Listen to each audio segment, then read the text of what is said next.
नमस्कार, खबरों की खबर में आपका स्वागत है। मैं हूं संकेत उपाध्याय। रोज कोई ना कोई ऊल जलूल बहाना ढूंढ करके उस पर एक कंट्रोवर्सी क्रिएट करने की एक आदत सी बनती जा रही है कुछ लोगों की इस देश में। उसके बाद उसमें सेलिब्रिटीज भी आ जाते हैं, उसके बाद उसमें और लोग भी आ जाते हैं। कुछ लोग जो हैं, जो कि किराए के गुस्सैल हैं, वो भी उसमें कूद पड़ते हैं। ठीक इसी तरीके की एक और विवाद कल हुआ और आज भी चल रहा है। वो है आमिर खान के विजिट को लेकर के कि वो तुर्की में जाकर के हेड ऑफ स्टेट की वाइफ से क्यों मिले, अर्दोगन की बीवी से क्यों मिले। लेकिन गुस्सा, गुस्सैल या उस पर अलग अलग ओपिनियन लेने से पहले सबसे ज्यादा जरूरी यह है कि समझ लें कि हुआ क्या। तो आइए खबरों की खबर में हमेशा की तरह हम आपको बताते हैं कि हुआ क्या है और कौन क्या बोल रहा है और उसका तर्क क्या निकाला जाए। आइए उसको देखते हैं। तो सबसे पहले आमिर पर निशाना क्यों, आपको उसके बारे में बताएं। तो यह बात तुर्की की है, टर्की में है। आमिर खान अभी अपनी फिल्म की शूटिंग कर रहे हैं और यह तस्वीर उनकी दिखाई दे गई कि वो तुर्की के राष्ट्रपति की पत्नी से मिले। यह तस्वीर सोशल मीडिया पर आ गई कि वो तुर्की की जो राष्ट्रपति हैं उनकी पत्नी से मिले। अर्दोगन की पत्नी से इस्तांबुल में उनकी मुलाकात हुई, ये मामला सामने आया। वो एक फिल्म की शूटिंग कर रहे हैं, उस फिल्म का नाम है लाल सिंह चड्ढा। उसकी शूटिंग तुर्की में चल रही है। इस सिलसिले में वो वहां पर हैं और उसी के दौरान उन्होंने ये हाई प्रोफाइल विजिट की और ये कॉल ऑन किया। ऐसे डिप्लोमेटिक भाषा में इसको कॉल ऑन कहते हैं। एमीन एर्दोगन ने मुलाकात की तस्वीरें ट्वीट की और उसके बाद से यह बवाल शुरू हुआ। तो ट्वीट वहां से आया, उससे यह बवाल शुरू हुआ। निशाने के पीछे जो दलील है, उन पर अटैक करना शुरू किया लोगों ने सोशल मीडिया पे, आप सब जानते ही हैं। उसकी दलीलें क्या हैं, आइए आपको वो बता दें। 2018 में इजराइल के प्रधानमंत्री से तो नहीं मिले आमिर खान, जबकि वो यहां आए थे और सब लोग मिले थे। तो वो क्यों नहीं मिले? भारत विरोधी देश की फर्स्ट लेडी से आमिर खान जाकर के क्यों मिले, ये एक दलील पेश की गई है। देशभक्ति वाले किरदार किए, देशद्रोही वाले काम किए, ऐसा ट्विटर पर उनको बोला जाने लगा। और तो और कुछ वरिष्ठ भारतीय जनता पार्टी के नेता उन्होंने ट्वीट कर दिया जिसमें उन्होंने कहा कि एसीपी राठौड़, निकला, गुलफाम हसन, ये वो कैरेक्टर्स हैं जो कि आमिर खान ने अपनी फिल्मों में ये किरदार निभाए हैं। अब ये क्यों हो रहा है, ये जानना बहुत जरूरी है। तुर्की से भारत के रिश्ते जो हैं वो तल्ख होते जा रहे हैं और उसका जो हम आपको सिलसिलेवार तरीके से बता दें क्यों ऐसा हो रहा है। आमिर खान के खिलाफ गुस्सा नहीं होना चाहिए, वो गलत है, लेकिन तुर्की के खिलाफ क्रोध होना जायज है और लाजमी है। वो क्यों, वो आप देख लीजिए। कश्मीर से 370 खत्म होने का विरोध, घोर विरोध किया था तुर्की ने। ठीक है, उनका राइट है, लेकिन एंटी इंडिया पोजीशन उन्होंने ली तुर्की ने। कश्मीर के मुद्दे पर पाकिस्तान का समर्थन निरंतर करती जा रही है तुर्की। तो इस वजह से इसको लेकर के खासा रोष है। दिल्ली दंगों को मुसलमानों का नरसंहार बताया है तुर्की ने। अब उनका क्या काम इस मसले में, लेकिन फिर भी उन्होंने इस तरीके के बयान किए। बहुत ही कंट्रोवर्शियल फिगर हैं वहां के राष्ट्रपति। भारत ने क्या किया, आइए आपको वो बता दें। इतना सब हो जाने के बाद विदेश मंत्रालय ने तुर्की को सख्त जवाब दिए हैं। डिमार्श एक चीज होती है डिप्लोमेसी में, वो तक दिया। लेकिन मलेशिया की तरह कोई सख्त फैसला नहीं किया। जैसे मलेशिया के केस में पाम ऑयल हमने बंद कर दिया, ऐसा कुछ नहीं हुआ है तुर्की के खिलाफ। राजनयिक रिश्तों पर भी कोई खास असर नहीं है, सब चीज एकदम नॉर्मल है। वहां पर हमारा राजदूतावास है, वहां पर हमारे राजदूत हैं, सारी चीजें, पीपल टू पीपल कांटेक्ट, वो सब चल रहा है लगातार। तो इससे उठते हैं कुछ बड़े सवाल जो हम यहां पर इस कार्यक्रम में पूछना चाहते हैं। और वो बड़े सवाल हैं ये कि आमिर खान ने क्या गलत किया। एकदम बुनियादी सवाल मैं पूछ रहा हूं, उन्होंने क्या गलत किया? क्या इस गुस्से के आगे बढ़कर हम इस चीज का जवाब दे सकते हैं? मैंने आपको बता दी, भारत सरकार भी बहुत सारी वो चीज नहीं कर रही है। मैं सवाल यह पूछना चाहता हूं कि क्या आमिर के जरिए बैक चैनल डिप्लोमेसी होगी? आप दो तरीके हैं, या तो यह कि सरकार डिप्लोमेटिक टाइज कम कर दे, और अगर ऐसा करती है तब आप उम्मीद कर सकते हैं कि भाई वहां पर कोई सेलिब्रिटी क्यों गया, हमारे देश के रिश्ते अच्छे नहीं हैं उस देश से। वो तो किया नहीं सरकार ने, तो ये बीड़ा जो है वो आमिर खान ही क्यों उठाए? जो चीज सरकार नहीं कर रही है वो आमिर खान करे, उनसे ये उम्मीद। और दूसरी चीज, सारी दुनिया में एक ट्रैक टू डिप्लोमेसी होती है।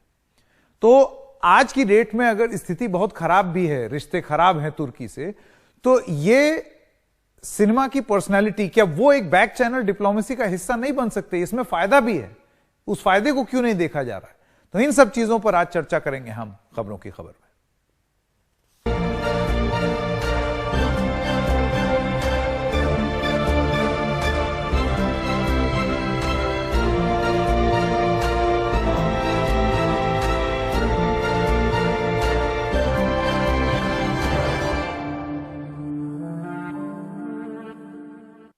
मैं स्वागत करना चाहता हूं हमारे दो मेहमानों का। एम्बेसडर विष्णु प्रकाश, आप पूर्व राजदूत हैं, बहुत बहुत स्वागत है एम्बेसडर प्रकाश आपका इस कार्यक्रम में शामिल होने के लिए। और शुभ्रस्ता, फाउंडर हैं द चर्न की, आपका भी बहुत बहुत धन्यवाद।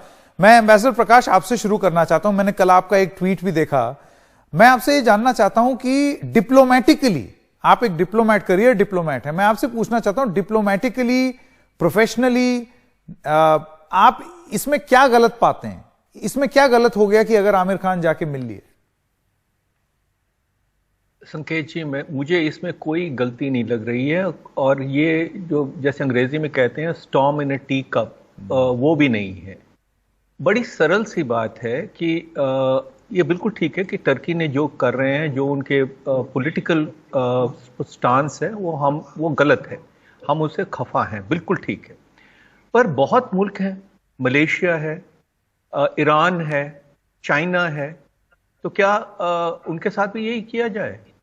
और आमिर खान एक एंटरटेनर है, वो एक फिल्म के लिए गए हैं, अपनी शूटिंग के लिए, और ये नॉर्मल है जबकि कोई सेलिब्रिटी किसी दूसरे देश में जाता है तो एज ए कर्टसी वहाँ के नेताओं को मिलना चाहते हैं, और ये हर जगह होता है।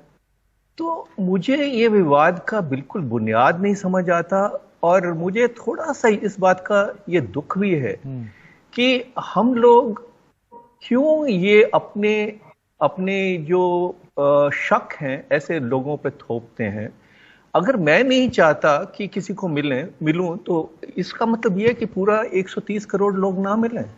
मुझे समझ नहीं आता कि ये किस बुनियाद पे है, किस बेसिस पे है। और ये भी कहा जाता है कि वो इजराइल के पीएम को नहीं मिले, तो भैया नहीं मिले, क्या मुझे ये मेरा पे ये एक रिस्पॉन्सिबिलिटी है कि मैं हर एक को मिलूं जो आएंगे? मैं एक डिप्लोमेट हूं, मेरे पॉलिटिकल मतभेद हैं कई नेताओं के साथ, मैं अपनी बात कर रहा हूं जी, जिनकी स्टांस मुझे नहीं अच्छा लगता, तो अगर शायद मैं उनको ना मिलूं तो क्या मैं देशद्रोही हो गया? मुझे समझ नहीं आता। शुभ्रस्ता, आपने सुना एम्बेसडर विष्णु प्रकाश का क्या कहना है। कानूनी रूप से, नियम के हिसाब से अगर आप चलें तो ये जो जबरदस्ती का एक तूफान खड़ा किया है, जैसे एम्बेसडर विष्णु प्रकाश भी कह रहे हैं, इसकी जरूरत नहीं थी। क्योंकि मैं आपसे सवाल ये पूछना चाहता हूं, अगर इतने ही बुरे रिश्ते हैं तो भारत के जो राजनयिक संबंध हैं, डिप्लोमेटिक रिलेशंस हैं, वो तो कम नहीं हुए। तो हमने डिप्लोमेटिक रिलेशंस का पूरा जिम्मा एक आमिर खान के ऊपर क्यों थोपा हुआ है कि भाई तुम देश का प्रतिनिधित्व करो, जबकि हमारी सरकार कुछ नहीं करेगी, हमारे रिलेशंस वैसे ही रहेंगे। और तो और जो हमारे वहां पर एम्बेसडर हैं, उन्होंने ब्यूटीफुल मोमेंट कह करके इसको संबोधित किया, तो अब क्या वो भी एंटी नेशनल है? नहीं संकेत जी, ये जो फ्रेमिंग है डिबेट की कि आप ये एंटी नेशनल है या नहीं, मैं इस बात पे इसलिए चर्चा नहीं करूंगी क्योंकि मुझे लगता है कि ये एक ज्यादती पॉलिटिकल मामला है जिसको ट्विटर तक ही छोड़ दें तो अच्छा रहेगा मेरे हिसाब से। ये जो व्यवस्था है, जिस व्यवस्था की हम बात करें, उस व्यवस्था का हिस्सा अभी जो आपने जिनको बुलाया है पूर्व एम्बेसडर को, वो भी हैं, और व्यवस्था के पार्ट वो भी हैं जिन्होंने ये बयान दिया कि ये ब्यूटीफुल मोमेंट था। लेकिन आपको ये बात समझनी होगी कि ये कोई रैंडम फिल्म कलाकार नहीं है। ये कोई ऐसे फिल्म कलाकार नहीं है जिन्होंने मंच पर आकर कहा हो कि मुझे भारत में कुछ भी चल रहा हो, मुझे कोई लेना देना नहीं है क्योंकि मैं एक आर्टिस्ट हूं। ये एक ऐसे फिल्म कलाकार हैं जिन्होंने हर पॉलिटिकल मूवमेंट पर अपनी राय रखी है। इनका मानना था कि उनकी पत्नी को भारत में डर लग रहा था, सेक्युलर इंडिया वो फील नहीं कर रहे थे। तो जब उन्होंने पब्लिकली अपनी पॉलिटिकल पोजीशंस रखना शुरू की तो वक्त का तकाजा यही है। और जो अगर हम कहें जो इज्जत के साथ जो डिबेट्स होती हैं, या इज्जत के साथ अगर आप ये कहना चाहते हैं कि देश में फ्रीडम ऑफ एक्सप्रेशन नहीं है, उसी की दुहाई देकर मैं कहना चाहती हूँ, 4 लोग अगर आपको कह रहे हैं कि आपने गलत किया तुर्की के प्राइम मिनिस्टर को मिल करके, तो इसमें गलत क्या है? आप इजरायली प्राइम मिनिस्टर से नहीं मिले, इस पे जो पूर्व एम्बेसडर हैं पैनल में, उन्होंने कहा कि उनकी रिस्पॉन्सिबिलिटी नहीं है कि वो सबसे मिले। बिल्कुल ठीक बात है। तो अगर वो पार्शियल रिस्पॉन्सिबिलिटी निभा रहे हैं, कुछ से मिलकर और कुछ से नहीं मिलकर, तो कुछ से मिलेंगे तो उनको कुछ लोग अच्छा बोलेंगे जैसा पूर्व एम्बेसडर कह रहे हैं, और नहीं मिलेंगे तो कुछ लोग बुरा कहेंगे। तो इसको फ्रीडम ऑफ एक्सप्रेशन और इंडिया की डेमोक्रेसी का सम्मान करते हुए दोनों पॉइंट ऑफ व्यूज एक्सेप्ट कीजिए, इसमें गलत क्या है? नहीं, मेरे क्या, देखिए इसके सबसे मजेदार पार्ट ये है कि इसमें हम और आप चर्चा कर रहे हैं, एम्बेसडर विष्णु प्रकाश भी बोल रहे हैं, बहुत सारे लोग ट्विटर पे भी आ गए हैं, लेकिन जो प्रिंसिपल प्रोटैगनिस्ट है ना, सरकार और आमिर खान, वो दोनों ही कुछ नहीं बोल रहे हैं, एम्बेसडर प्रकाश। तो इस वजह से क्या ये असेसमेंट सही है कि ये एक दिन की एक और कंट्रोवर्सी है जो कि ट्विटर तक ही सीमित रह करके खत्म हो जाएगी, या हम लोगों ने ये एक सॉफ्ट टारगेट ढूंढा है आमिर खान में, और इससे पब्लिक ओपिनियन बनता है? इसको सिर्फ ट्विटर तक सीमित रहने वाली एक समस्या समझ लेना ठीक नहीं रहेगा, क्योंकि इससे एक पब्लिक ओपिनियन बन रहा है एक व्यक्ति के खिलाफ। मैं अपनी को पैनलिस्ट से सहमत हूं कि अगर आमिर खान साहब और आमिर खान, अच्छा बाय द वे मैं आमिर खान को जानता नहीं हूं, मैं कोई उनके पैरवी या वकालत नहीं कर रहा हूं, मैं सिर्फ एक बड़ा सिंपल सवाल का जवाब दे रहा हूं, और बिल्कुल लॉजिक पे, और मैं लॉयर भी हूं प्रोफेशनली। तो अब ये है कि ये जो मेरी को पैनलिस्ट हैं ठीक कह रही हैं कि जो आम जनता है उनका भी हक है कि अपना पहलू रखें, ठीक है, रखें। और मैं ये भी उनसे सहमत हूं कि ये ट्विटर तक ही सीमित रहना चाहिए, क्योंकि ये ऐसी कोई चीज नहीं है जिसके लिए सरकार को कोई कमेंट करना चाहिए, बिल्कुल नहीं करना चाहिए। मैं प्रवक्ता रहा हूं भारत का, विदेश मंत्रालय का, मैं तो कभी नहीं कमेंट करूंगा। जो प्रवक्ता ने हमारे ने कमेंट, उनसे सवाल पूछा गया तो उन्होंने, ऑफिशियल स्पोक्स पर्सन ने कहा कि जो टर्की का मत है वो बायस्ड है। बिल्कुल ठीक कहा। तो और देखिए, थोड़ा सा इसको अगर चर्चा को आगे बढ़ाएं तो क्या कुछ छुपाया गया है? क्या वो चोरी छिपे गए हैं मिलने? वो मिले हैं, पिक्चर्स उनकी छपी हैं। जो एम्बेसडर ने कहा है, अगर मैं एम्बेसडर हूंगा अंकारा में तो मैं भी यही कहूंगा कि बड़ा अच्छा मोमेंट है। अब जैसे आमिर खान की फिल्में, हमारे कई देश हैं जिनके साथ हमारे रिश्ते ठीक नहीं है, जैसे इस वक्त चाइना का देख लें, दंगल कितनी मशहूर हुई है, और उस वक्त चाइना कॉन्स्टेंटली कश्मीर पे हमारे अगेंस्ट बोला करते थे, पोजीशन लेते थे। मसूद अजहर को 10 साल उन्होंने प्रोटेक्ट किया था, तो क्या आमिर खान वहां ना जाए? तो हमारी क्या जो नेशनलिज्म है या हमारी पैट्रियोटिज्म है, क्या इतनी कमजोर हो गई है?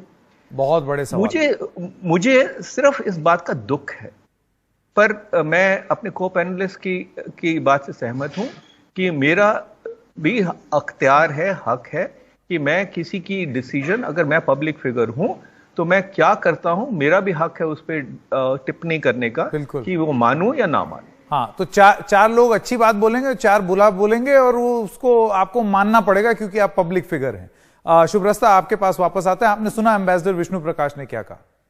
जी, और एक चीज मुझे और लगती नहीं, मैं मोटा मैं अग्री करती हूँ जो एम्बेसडर कह रहे हैं, पूर्व एम्बेसडर कह रहे हैं, लेकिन एक चीज मैं इसमें ऐड करना चाहती हूँ संकेत जी, कि हमारी जो फॉरेन पॉलिसी है वो इन ट्विटर डिबेट से डिसाइड नहीं होती, और अच्छा है कि डिसाइड नहीं होती। लेकिन एक पक्ष जो आया, जो हम भी, हमारे एम्बेसडर ने ट्वीट करके कहा ब्यूटीफुल मोमेंट है, शायद जो पूर्व एम्बेसडर यहाँ बैठे हैं उन्होंने कहा शायद वो ना करते वैसा।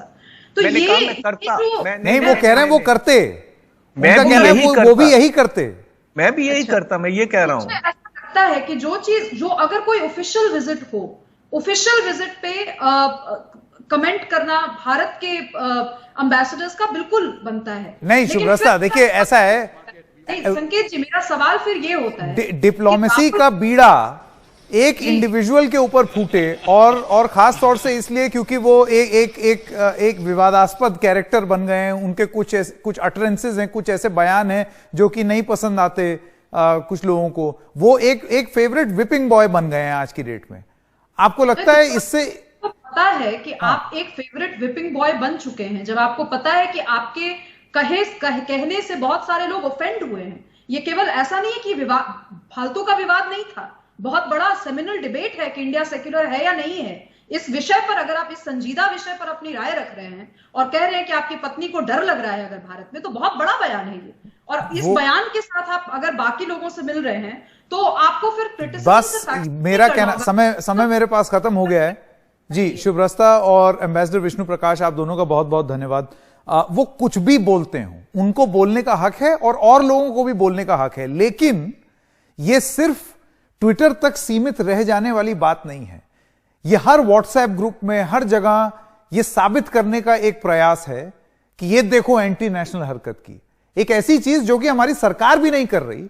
हम उम्मीद कर रहे हैं कि आमिर खान करें और लोग करें, सारे लोग डिप्लोमेसी करें सरकार छोड़ के। ये कैसा लॉजिक है भाई?